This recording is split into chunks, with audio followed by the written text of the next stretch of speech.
एक साथ बटन दबाओगे तो वो सहन नहीं कर पाएगा। धर्म स्नेही बंधुओं, अरिहंत अवस्था और सिद्ध अवस्था एक ही जीव में पहले अरिहंत अवस्था होती है, फिर उन्हीं जीव की सिद्ध अवस्था होती है। जब 4 घातिया कर्मों का नाश होता है तो अरिहंत अवस्था होती है, और जब 8 कर्मों का नाश होता है तो सिद्ध अवस्था होती है एक ही जीव। थोड़ा सा बेस बढ़ा दो, थोड़ा सा इको। कर्म कितने होते हैं? 8। कौन कौन से? ज्ञानावर्णी, दर्शनावर्णी, मोहिनीय, वेदनीय, आयु, नाम, गोत्र और अंतराय। इसमें से आपके पास कितने कर्म हैं?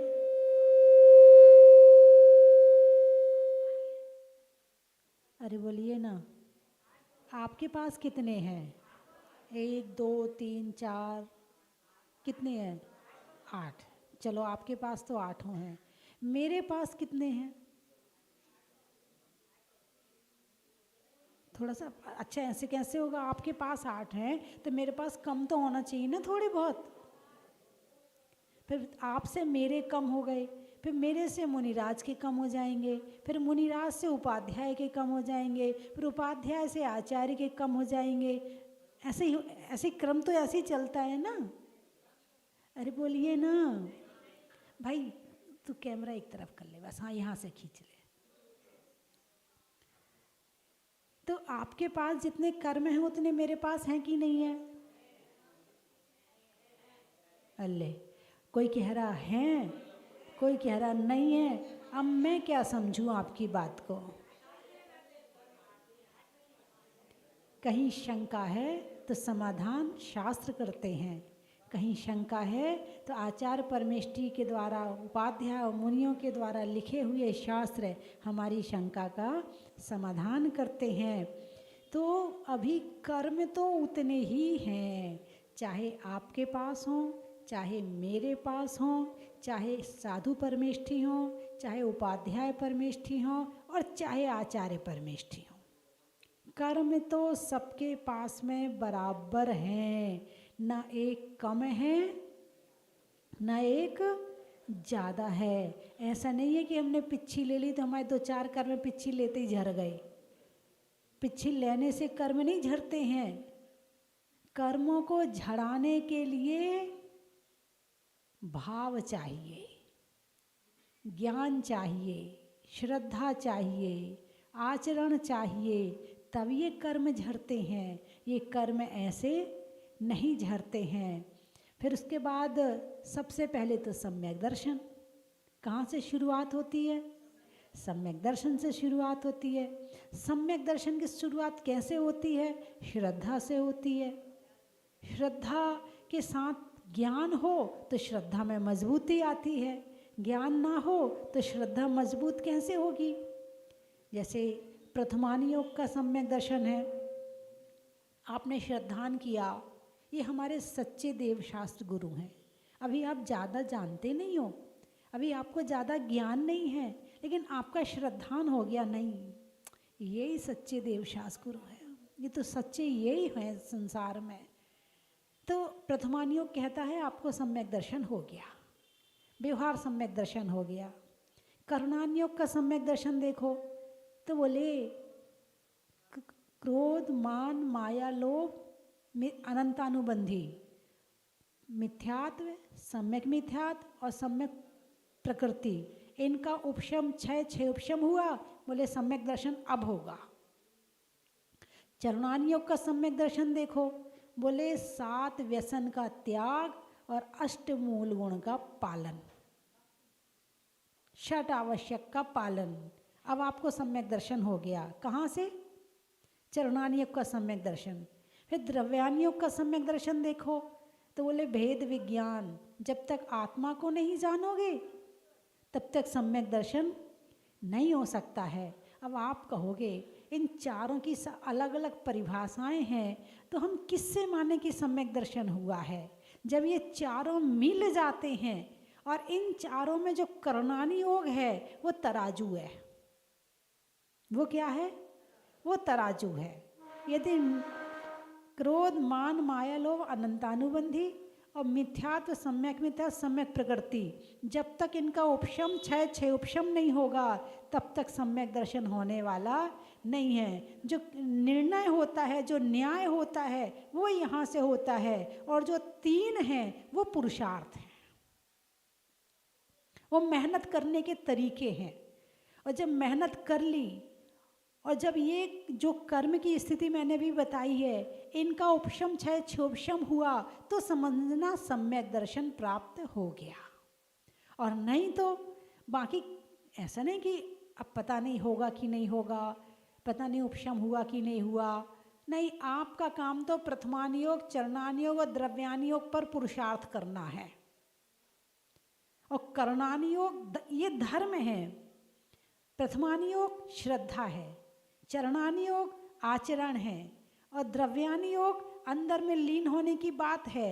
ये तीन काम आपको करने हैं, तो चौथा काम करना नहीं पड़ेगा, वो अपने आप हो जाएगा। करणान योग तो थर्मामीटर है। क्या? करणान योग तो थर्मामीटर है कि चलो अब तुम्हारे कर्मों का उपशम छह उपशम हो गया, अब तुम्हें सम्यक दर्शन हो गया, वो हरी झंडी दिखा देगा। लेकिन प्रथमान योग का सम्यक दर्शन थोड़ा ऊपर से दिखता है। भाई आदमी मंदिर आता है, चावल चढ़ाता है, धर्म की चर्चा भी करता है, सबकी सहायता भी करता है, सहयोग भी करता है, दिख रहा है थोड़ा ऊपर से सम्यक दर्शन। चरणान योग का सम्यक दर्शन भी दिख रहा है कि भाई 7 व्यसन का त्याग है, बाजार का नहीं खाता है, मांसाहार नहीं करता है, शाकाहारी है ना, और शिकार नहीं खेलता है, जुआ नहीं खेलता है, परिस्त्री सेवन नहीं करता है, वेश्यागमन नहीं करता है, चोरी नहीं करता है। चलो इसको जो है चरणान योग का सम्यक दर्शन दिख रहा है। द्रव्यान योग का सम्यक दर्शन स्वाध्याय करता है, आत्मा की चर्चा करता है, परमात्मा की चर्चा करता है, अंदर जाने का प्रयास करता है, ध्यान करता है, दिख रहा है। लेकिन इन सब के बाद कर्म में परिवर्तन आया कि नहीं आया, वो बताएगा करणानी योग, और वो ही नहीं दिखता है। तीन तो फिर भी नजर आ जाते हैं, मगर नहीं दिखता तो करणान योग का सम्यक दर्शन नहीं दिखता। अवधि ज्ञानी जान सकते हैं कि आपको सम्यक दर्शन है कि नहीं है। क्यों? क्योंकि अवधि ज्ञान में जो जघन्य सबसे सूक्ष्म से सूक्ष्म देखने वाले हैं, वो कर्म परमाणुओं को देख सकते हैं अवधि ज्ञानी। यदि अधिक से अधिक अवधि ज्ञानी देखे तो वो तीनों लोकों को देख सकते हैं, और सूक्ष्म से सूक्ष्म देखें तो वो कर्म परमाणु और जो अणु हैं उसे देख सकते हैं। तो वो बता सकते हैं कि आपको सम्यक दर्शन है या नहीं है। बाकी मति ज्ञान और श्रुत ज्ञान का विषय सम्यक दर्शन जानना नहीं है। प्राप्त तो कर, जो प्राप्त होगा वो श्रुत ज्ञान के माध्यम से ही होगा। क्या? जो सम्यक दर्शन प्राप्त होगा वो श्रुत ज्ञान के पुरुषार्थ से होगा, उपशम छह उपशम से होगा। अवधि ज्ञान तो जानने का काम करेगा, हुआ है या नहीं हुआ है, ये काम अवधि ज्ञानी। और फिर केवल ज्ञानी की तो क्या पूछना है, मना पर्याय ज्ञानी तुम्हारे मन की जान लेगा। लेकिन जो केवल ज्ञानी है वो तीनों लोकों की, तीनों कालों की बात को एक साथ जानते हैं। कौन? केवल ज्ञानी। तो केवल ज्ञानी कौन होते हैं? अरिहंत भगवान या सिद्ध भगवान? अरे बोलिए ना। अरिहंत भगवान होते, तो सिद्ध भगवान केवल ज्ञानी? अरे कुछ कह रहे होते हैं, कुछ कह रहे नहीं होते हैं।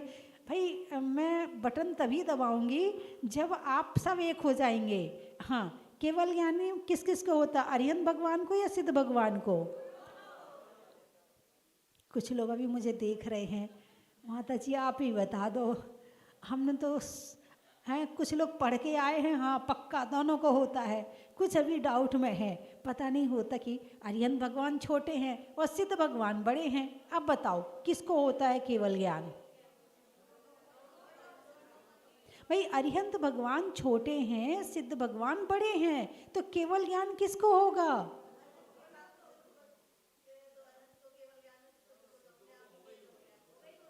चलो अब थोड़े से दिमाग के दरवाजे खुले हैं। अरिहंत भगवान को हुआ है तो सिद्ध भगवान को तो होगा ही होगा।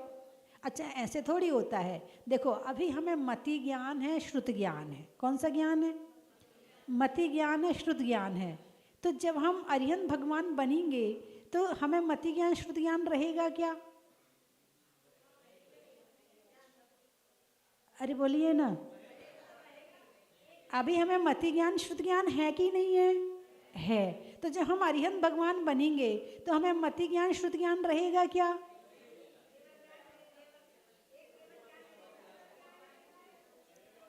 तो जब अरिहंत भगवान बन गए तो अरिहंत भगवान बनने पे कुछ लोग कह रहे हैं नहीं होगा, तो केवल ज्ञान तो होगा। तो जब अरिहंत भगवान को केवल ज्ञान है तो जो सिद्ध भगवान है उनको उससे बड़ा ज्ञान होना चाहिए ना, वही वाला ज्ञान कैसे होगा? मति ज्ञान श्रुत ज्ञान से बड़ा है केवल ज्ञान, ठीक है। तो जब मति केवल ज्ञान हुआ तो मति श्रुत चला गया, कहाँ चला गया?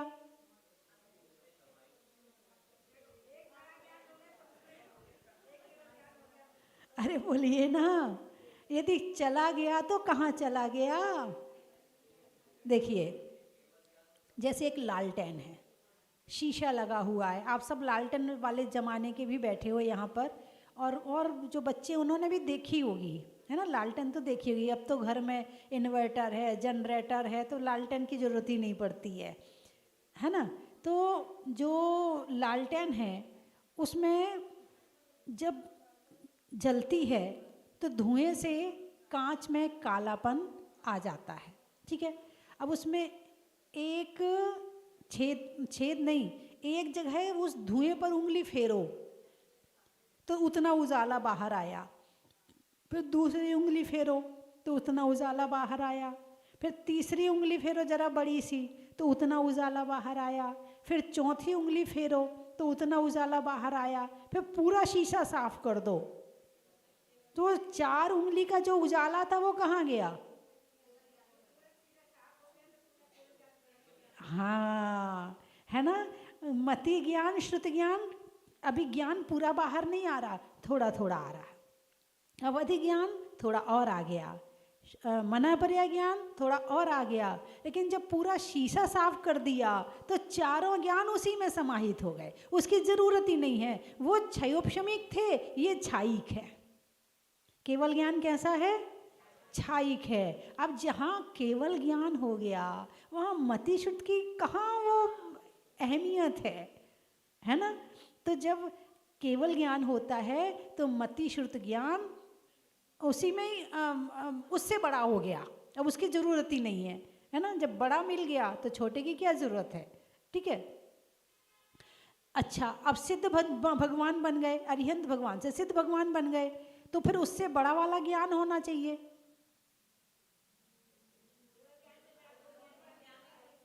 अब आप ये कह सकते हो जब शीशा पूरा साफ हो चुका है तो अब कौन सा और दूसरा शीशा साफ करे, है ना। तो जो ज्ञान केवल ज्ञान अरिहंत भगवान को होता है वही सिद्ध भगवान को, आत्मा तो वही है ना, होता नहीं है, वही है। ऐसा नहीं कि जो अरिहंत भगवान को होता है वही सिद्ध भगवान को होता है, इसका मतलब फिर वो सेकंड पर्सन हो गए। वो सेकंड पर्सन नहीं है, जो अरिहंत हैं वही सिद्ध है। तो अरिहंत कब बनते हैं? जब 4 घातिया कर्मों का नाश करते हैं, है ना। कौन कौन से? ज्ञानावरण, दर्शनावरण, मोहिनी और अंतराय। बहुत ज्ञानी लोग बैठे हैं, बहुत अच्छा लगा। अभी आप विधान कर रहे हो, ध्यान से करना, ये सारी चीज़ आएंगी इसमें। मैं इसलिए बता रही हूँ कि कल आपने 8 अर्घ चढ़ाए थे। किसके चढ़ाए थे? 8 कर्मों के नाश के 8 अर्घ चढ़ाए थे। आज 16 अर्घ चढ़ाओगे, उसमें भी भगवान के गुणों का वर्णन होगा, है ना। फिर 32 अर्घ चढ़ाओगे, उसमें भी गुणों का वर्णन होगा। फिर 64 चढ़ाओगे, उसमें 64 रिद्धियों का वर्णन होगा। फिर 128 चढ़ाओगे तो उसमें किसका वर्णन होगा?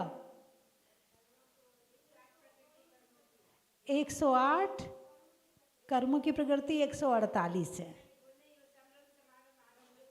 अच्छा, 128 अर्घ में कर्मों के आश्रम कितनी तरह से होता है वो होगा, है ना। फिर 256 में 148 कर्मों की प्रकृतियों के अर्घ होंगे, है ना। फिर 512 में तो 100 अर्घ अरिहंत भगवान के, 100 सिद्ध भगवान के, 100 आचार्य, 100 उपाध्याय, 100 साधु परमेष्ठी के होंगे।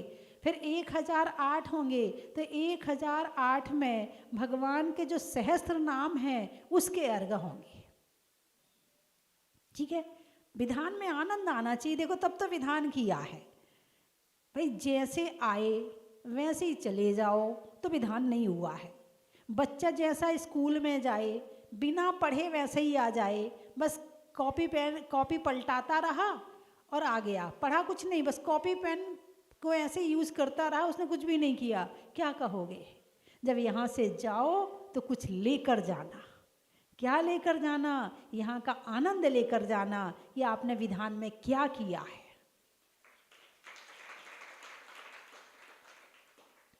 और ऐसा आनंदमयी विधान है, ऐसा आनंदमयी विधान है, इतना आनंद आता है। अभी आप धीरे धीरे आगे बढ़ोगे ना तब पता चलेगा। अभी तो ट्रेन चलनी शुरू हुई है।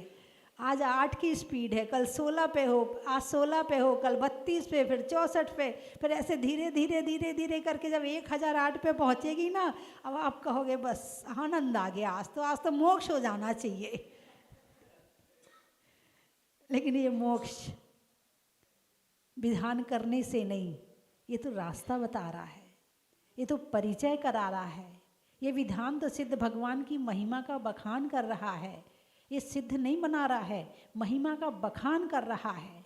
केवल आपको दिखा रहा है कि सिद्ध होते क्या है। तुम सिद्धों की आराधना कर क्यों रहे हो? तुम सिद्ध चक्र विधान करते क्यों हो?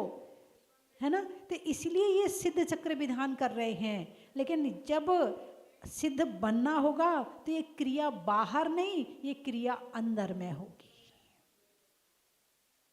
फिर ये भगवान जी भी छूट जाएंगे। जब अंदर पहुंच जाओगे ना तो सब कुछ छूट जाएगा, केवल हम अकेले रह जाएंगे। हम अकेले का मतलब थोड़ा सा बढ़ाना है क्या कोई? हाँ, हम अकेले का मतलब आत्मा। तो तुम आत्मा हो कि शरीर हो? थोड़ा कम करो। तुम आत्मा हो कि शरीर हो?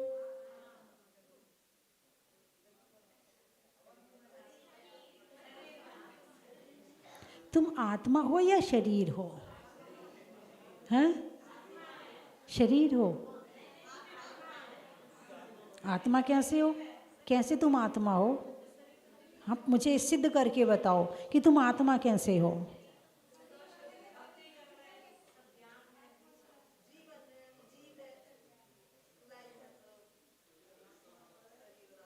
देखो, अभी शरीर का परिचय देने को कहूँ तो फटाफट बता दोगे। ये सिद्ध करके बताओ कि तुम आत्मा हो। आप बताओ, चलिए आप बोलिए, खड़े होकर बोलिए।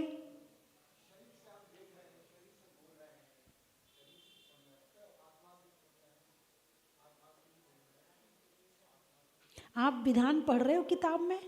कौन पढ़ रहा? आँख या कौन पढ़ रहा है? आँख पढ़ रही। कौन पढ़ रही है? आँख पढ़ रही है। मेरी आवाज़ सुन रहे हो? कौन सुन रहे हैं? कान सुन रहे हैं, है ना। अच्छा, आप बोल रहे हो? किससे बोल रहे हो? मुख से बोल रहे हो। आप प्रवचन सुनते हो टीवी में? कौन कौन सुनता है?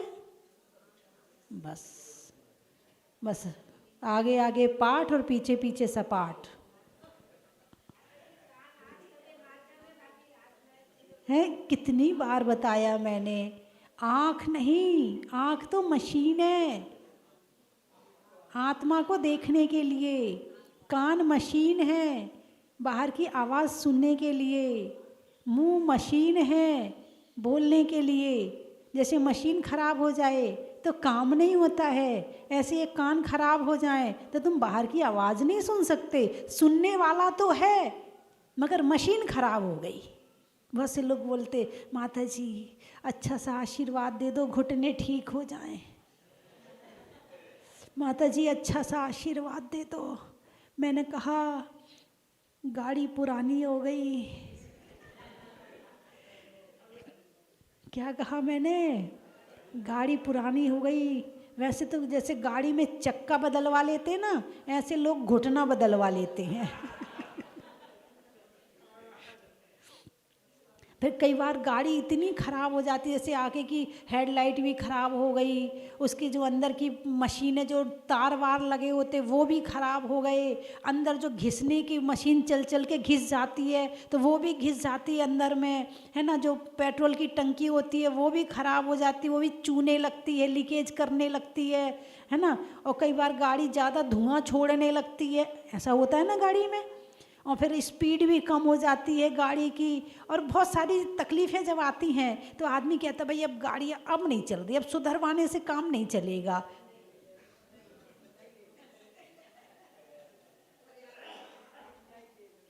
अरे बोलिए ना, आप बात समझ गए मेरी? क्या समझ गए? जब आँखों से दिखाई ना पड़े, कानों से सुनाई ना पड़े, पेट में भोजन ना पचे, लीकेज शुरू हो जाए, लीकेज समझ गए? हाँ, लीकेज जब ज़्यादा होने लगता है तो वो उसमें भी दिक्कत आने लगती है। घुटने खराब हो जाएं, कमर जवाब दे दे, हैं गला खराब हो जाए तो फिर कहते हैं, फिर ये नहीं कहते गाड़ी पुरानी हो गई दूसरी चाहिए, ये कहते माता जी आशीर्वाद तो इसी को ही ठीक कर ले। उस गाड़ी को बेचकर तुम नई खरीदना चाहते हो मगर इस गाड़ी को छोड़ना नहीं चाहते हो, क्योंकि इससे मोह कर लिया है। इसको तुमने गाड़ी नहीं समझा है, इसको तुमने खुद समझ लिया कि मैं यही आत्मा हूँ। यदि इसको गाड़ी समझोगे तो उस हिसाब से इसके साथ में व्यवहार करोगे, और इसको गाड़ी नहीं समझोगे तो वो व्यवहार करोगे। कोई अच्छे से नए कपड़े पहनने मिल जाए, अच्छी सी गिफ्ट मिल जाए, कोई आपको डायमंड सेट भेंट करे तो खुशी होती कि दुख होता है? खुशी होती है। अरे बोलिए ना, क्या खुशी होती है? अरे वाह अब की बार शादी आ रही है। हाँ, वो मेरी पड़ोसन है ना, बहुत अपना डायमंड सेट दिखाती थी, इस बार मैं भी दिखाऊंगी। कहाँ पहनोगे? गले में। हार कहाँ पहनते हैं? इसका नाम हार क्यों है? परसों इंडिया हार गई ना, कितने दुखी हुए सारे लोग, पूरा भारत दुखी था। मुझसे भी आके कहा, बोले माता जी भारत हार गया। एक क्रिकेट के हारने से भारत हार सकता है क्या? नहीं, ये तो खेल है, कभी जीतते हैं कभी हारते हैं। हार में दुख मनाते हैं, जीत में खुशी मनाते हैं। जैन धर्म कहता है ना जीतने की खुशी ना हारने का दुख, यही है धर्म। तो इसे हार क्यों कहते? जो गले में पहनते हैं उसे हार क्यों कहते हैं? पुरुष पहनते हैं क्या? अरे बोलिए ना, पुरुष हार पहनते हैं क्या? नहीं पहनते। कौन पहनता है? मतलब जो हार गई वो हार पहनता है। जो हार गई वो हार पहनता, और हार के भी खुश, हार की भी खुशी। बोले हाँ या ना? कितनी खुशी है ना। अच्छे कपड़े पहन लें, गले में हार पहन लें, हाथों में 4 सोने की चूड़ियाँ हों, कानों में सोने के झुमके हों, हैं, और बालों में सोने का क्लिप हो, और कमर में करधनी हो। क्या? कमर में सोने की करधनी हो, और हाथ में वो 5 अंगूठी वाला क्या आता है, हाथ फूल हो, हैं, और वे बाजू में क्या पहनते हैं, हाँ वो बाजूबंद हो, और उसके बाद बालों में चूड़ामणि हो, और पाँव में पायल हो, और साड़ी भी 50,000 वाली हो। अब बताओ, तुमसे कहो नमोकार मंत्र की माला ध्यान से फेरो, अरे बोलिए ना, खुश होगे नहीं होगे? ये सब पहन करके खुशी होएगी कि नहीं होएगी? होगी। किसको पहनाए हो, शरीर को या आत्मा को? शरीर को। और खुश कौन हो रहा है?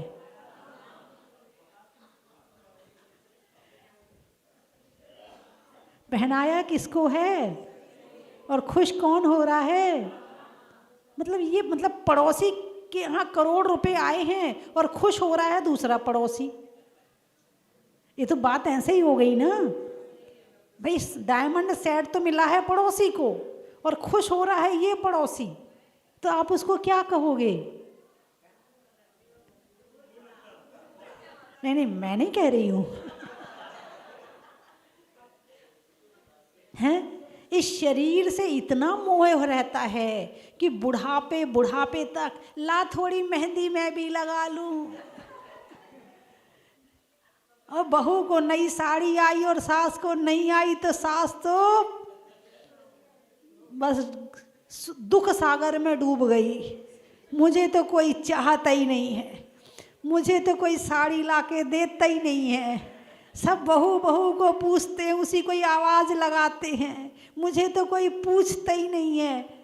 बोलिए, साड़ी के नहीं आने से आत्मा की कीमत कम होती है क्या? कि तुमने अच्छी साड़ी पहन ली तो तुम्हारी आत्मा बहुत अच्छी हो गई, तुमने अच्छा डायमंड सेट पहन लिया तो तुम्हारी बहुत कीमत। यदि इससे कीमत हो रही होती तो फिर तो साधु संतों को और पहनना चाहिए था, और उनने तो सब छोड़ दिया। और हमारे भगवान के पास तो कुछ भी नहीं है, तो सुखी कौन है?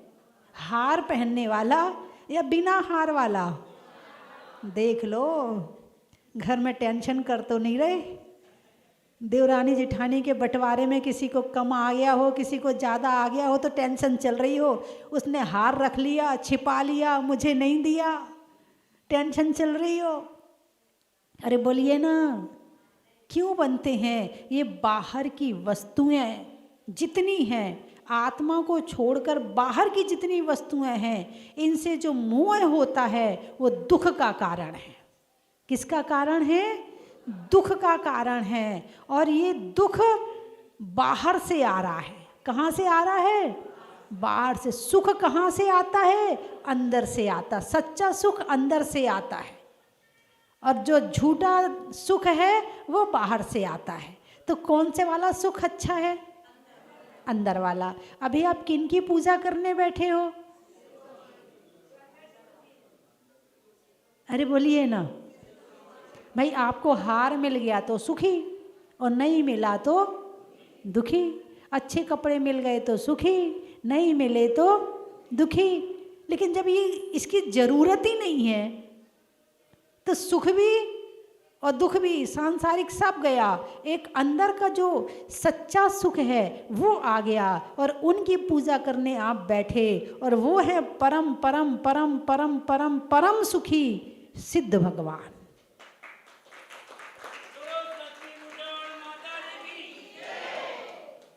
शरीर भी नहीं है, कर्म भी नहीं है, शुद्ध आत्मा। क्या है? शुद्ध आत्मा। उस शुद्ध आत्मा की पूजा करने आप सिद्ध क्षेत्र में आए हो, जहाँ से 5.5 करोड़ मुनिराज शुद्ध हुए हैं, उनकी आत्मा शुद्ध हुई है। जैसे एक गिलास में शुद्ध दूध है और एक गिलास में शुद्ध पानी है, ठीक है। अब हमने शुद्ध पानी को और शुद्ध दूध को मिला दिया तो दूध कैसा है? शुद्ध रहा ना? अरे बोलिए ना, शुद्ध रहेगा कि नहीं रहेगा?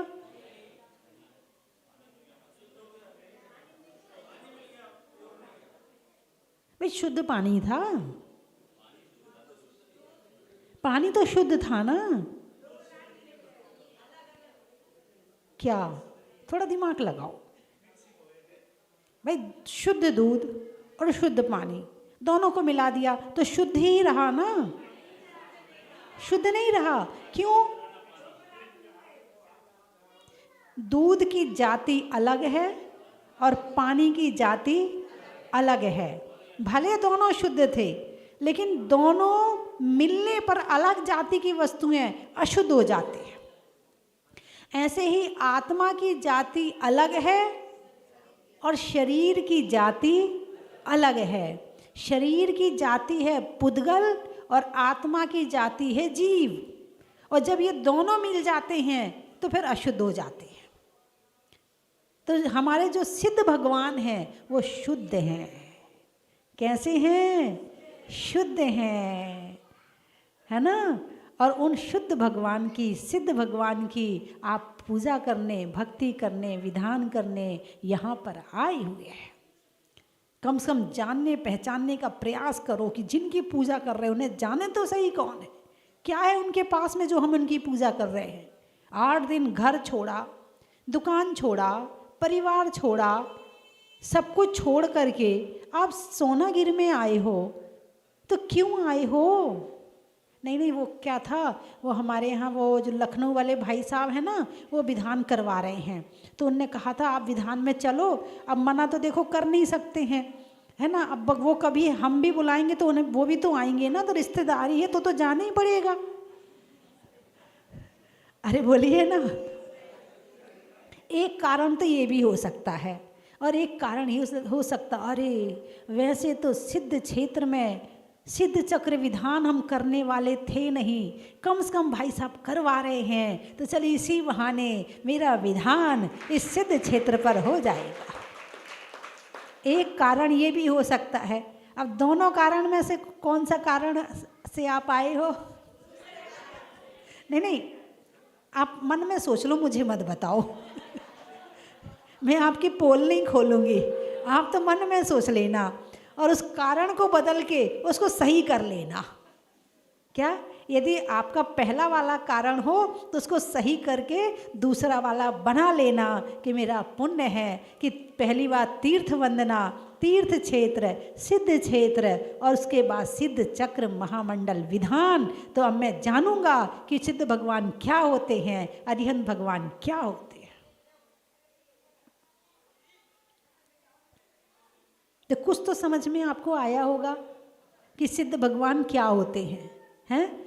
शुद्ध पानी और शुद्ध दूध दोनों को मिलाने पर अशुद्ध हो गए। ऐसे ही पुद्गल अलग जाति का और जीव अलग जाति का, दोनों मिल गए तो अशुद्ध हो गए। एक बच्चा घर में हो तो ज़्यादा ऊधम नहीं होता है। अरे बोलिए ना, देखो 2 बैठे हैं, अब काम कार्यक्रम चालू है। एक बैठा होता तो कोई कार्यक्रम नहीं होता, वो शांति से बैठा रहता। नहीं, वो 2 मिलके शांति से बैठ ही नहीं सकते। ऐसे ही जब शरीर और आत्मा 2 चीज़ें मिलती हैं तो फिर उठापटक शुरू होती है, और फिर वो कर्मों का आश्रव होता है, बंद होता है। फिर बंधे हुए कर्म फिर उदय में आते हैं, फिर बंद होता है। और ये प्रक्रिया हम सब जीव आत्मा अनंत काल से यही कर रहे हैं। और सिद्ध चक्र विधान का मतलब है कि हम उस प्रक्रिया को तोड़ना चाहते हैं और हम भी सिद्ध बनना चाहते हैं, सच्चा सुख प्राप्त करना चाहते हैं। इसीलिए ये सिद्ध चक्र विधान है।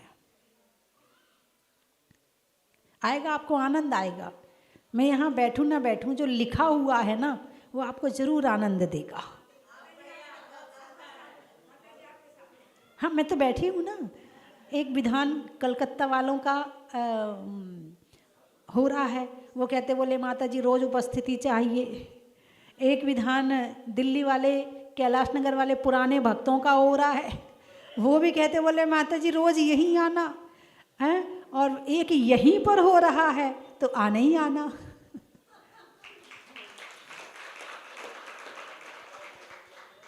बंधुओं, भक्ति, एक बच्चा था, उसको बुखार हो गया। माँ ने कहा बेटा दवाई खा ले।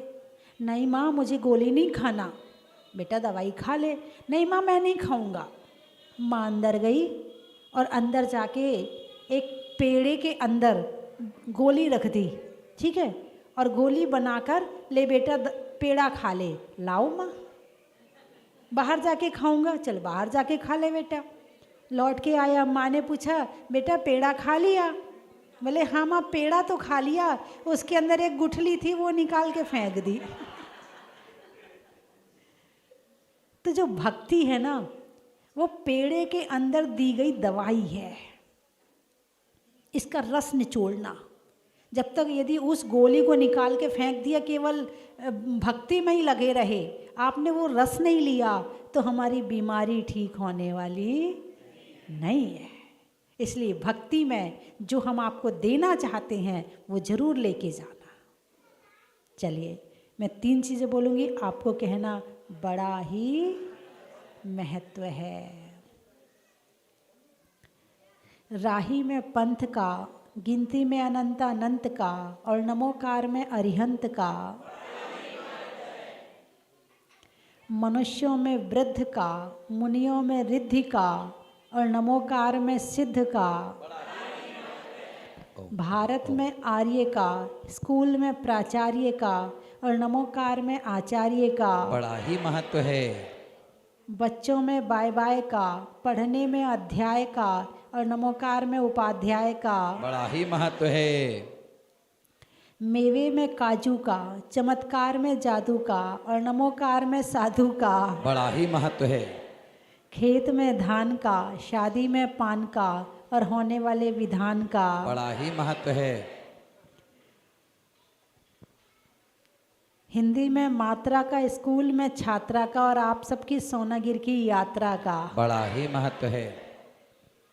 कल तो बता दिया था मैंने कहाँ कहाँ से आए। कोई नए लोग आए क्या? ग्वालियर। सुनने में ईयर का, छोड़ने में बियर का, और आने वालों में ग्वालियर का। बड़ा ही महत्व है। मनवाड़। अच्छा, बाग में बाढ़ का, जंगल में झाड़ का, और आने वालों में मनवाड़ का। बड़ा ही महत्व है। दीमापुर। गाने में सुर का, नृत्य में नूपुर का, और आने वालों में दीमापुर का। बड़ा ही महत्व है। कलकत्ता। पेड़ में पत्ता का, मधुमक्खी के छत्ता का, और आने वालों में कलकत्ता का। बड़ा ही महत्व है। नागपुर। देवों में असुर का, रिश्तों में ससुर का, और आने वालों में नागपुर का। बड़ा ही महत्व है। उदयपुर। अच्छा, पशुओं में खुर का, गाने में सुर का, और आने वालों में उदयपुर का। बड़ा ही महत्व है। जोर से बोलिए। भोपाल। अच्छा, सिर पर काले बाल का, पूछने में हाल का, और आने वालों में भोपाल का। बड़ा ही महत्व है। गंगवासी। पंगवासी।